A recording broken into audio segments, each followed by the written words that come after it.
Hi everybody, it's Jenny. I am December 6th was my surgery. I can't think of whether I'm week 5 or 6. Um, it was the beginning of week 6.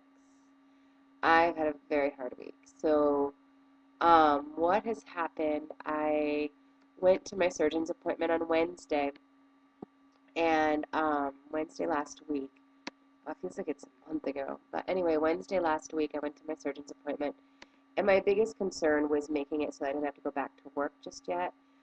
I had been dealing with too much with the infection, with the rash, being completely dehydrated, not being able to get any food down without vomiting. And I really thought all those things were normal, that I was just having a harder time than most figuring out the food and what I can eat, what I can't eat, that kind of thing. Um, but she recommended I go get tested for a stricture, which many of you probably know that means an endoscope, which not fun. Um, And I resisted it because I really didn't think that I had one. I had read a little bit about them because somebody else had mentioned they thought maybe I could have because I had vomited water. But see, the thing is, I had gone out of town last weekend, not this past weekend, the previous weekend, to Tucson, and my son got the flu.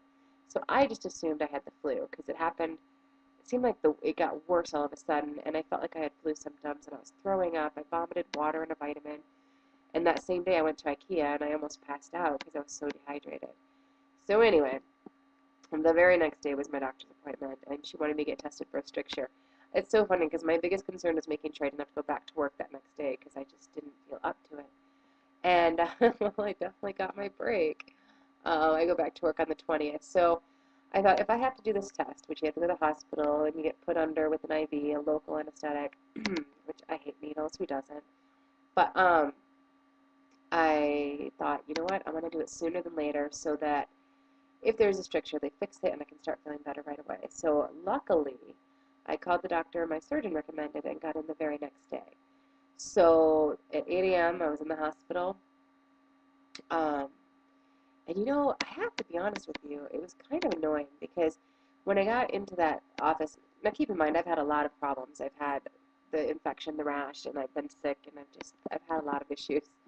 And so when I got there, I said, "Can you please use lidocaine before you stick me with the IV because I can't take any more pain." They said, "No, we don't do that." And I said, "No." I said, "We need to find somebody who can do it." And I basically started crying, which I never cry. But anyway, or rarely cry. So thankfully they got somebody to do it, and she put the lidocaine in, she massaged my arm, and she missed the vein. So lucky me, I got to go through that again. But I got somebody who did a great job, and uh, just a little bit of bruising there. But she did great because I barely felt it, which was really nice because I was scared to death. So um, once the IV was in, the only part that I didn't like, sorry, my hair is driving me crazy. The only part that I didn't like was that when they brought me into the room, they spray your throat with this stuff, and you're awake when they do it so you can swallow it. And it numbs everything, so you can't really feel your throat, which I was actually already starting with a sore throat. I got sick, so I had a sore throat already. And I knew it was going to get worse with the stricture and the endoscope and all that. But anyway, I thought it was interesting. The doctor, he tells you right as you're going under, as they're pumping the Demerol and the other drugs into you, that you can have, that it can go fine. He said, this could fix everything and we'd be good. That the second thing, he could tear the inside and then I'd have to go into surgery that same day, basically, or I could die. And I thought, don't you think maybe you should have told me this sooner and not right as I'm about to go under? Because I'm not that paranoid. I really didn't think I would die. And after the doctor left the office, or the guy who was going to do the procedure left the office, I asked the attending people there, I said, "Have you ever had a death with this procedure?" And they said no, and one of them had been there 20 years, and she just really was nice and, made me feel better. But so then I woke up, it was over, and half of me really felt like they were going to say, "No, you didn't have a stricture. We don't know what's going on. You need to talk to your surgeon." But no, no, no, no, no. I had a stricture. I had a pretty bad one. Let me show you a picture. So this, how can you see? So the top picture right there is of before the procedure. That's my hole to get food and liquids in going into my stomach. So as you can see, this one right here, not terrible, but that one right there, I don't know if it expands like when you're eating. I have no idea. But the top is before the procedure. The bottom is after. After is where it should be. Top is 3 milliliters, I think he said, and the bottom is 10. So clearly, I had a bad problem. Definitely had a stricture. So anyway, I ended up getting sick, so I'm still fighting it. I just got some antibiotics today. I'm not sure I'm going to need them, but I've had some of that green nastiness come up. Um, and I've just been coughing up a storm, so I'm looking forward to taking codeine and going to bed shortly. But codeine cough syrup.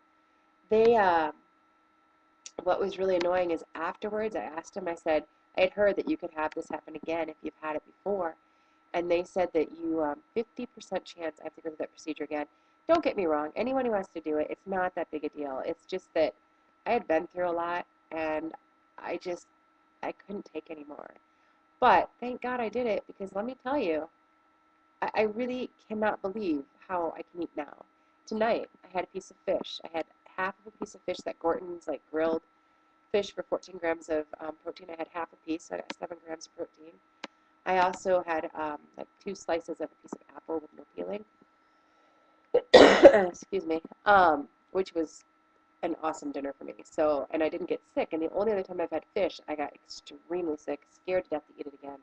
So I was very relieved that that I could eat that tonight. So I don't know. I'm feeling a lot better, except for the cold, of course.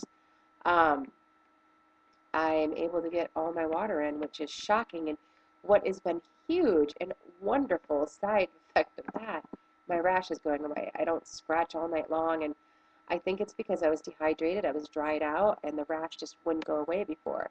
But now it's going away. I mean, I was also on antibiotics to kill that, so maybe that helped. But I don't know. I think hydration has really, really done wonders for me because aside from the cold and being tired from that, I think when this cold is gone, I'm on my way and I'm excited. I'm tomorrow. I don't know if tomorrow. It depends on how I'm breathing because I usually get bronchial crap. But tomorrow or the next day, I'm going to go join the YMCA. They have a win to lose program. I think I said this last week, but you work out 2 days with the trainer and you work out with a team and then also by yourself. And I'm just going to really full force do it. Tonight we did a little bit of the Wii Fit, so I'm starting to get a little bit more active. I really had hoped to be sooner, but at least I have another like 9 days before I go back to work to really get into an exercise plan.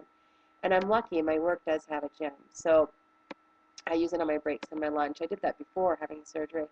I was just eating a bunch of crap. Um, I don't have a lot else to report. I mean, it's been a crazy, not great week. My son was sick, I was sick, and it's hard to pass my son over to my ex-husband when he's not feeling well because I'm his mom, and I want to make him feel better. So tonight I had to give him up, and that was challenging, but it's nice because then it's nice in the sense that I can sleep in tomorrow and really recuperate hopefully. And I really hope to have at least 1 week where I feel good so I can get stuff done, start working out, just get everything in order. So I'll be off work total of 6.5 weeks, which I was not expecting at all. So thank God I had some savings because I got to tell you, disability, they have not paid me a dime yet. My work pays 40% though, so I've had that paycheck, which is nice. I have pretty good benefits at work. um, my weight, honestly, I didn't weigh myself today, and I refused to because I stepped on the scale 2 days ago, and I had gained 4 pounds. I was down to 241. I don't remember what I was last week. I think it was 246, 244. I can't remember. But anyway, I was 241 when I went to the doctor on Wednesday, and then Thursday after my procedure, I was 244, or the day after, I think I weighed myself. And I thought, okay, I cannot handle a gain right now. So didn't weigh myself today. I probably will. I may wait till next Monday because I can't handle a bad number. I did take measurements today, which I'm just going to type those into the description. Um, but anyway, if anybody else has had a stricture and had to have it done more than once, please let me know how long in between you had to have it done, because I'm just curious if I have to have it done again, like how long does it take for it to actually like happen again? I guess I'll know because I'll start vomiting. But if you have any questions, just shoot me a message. Thanks. Bye. See you next week.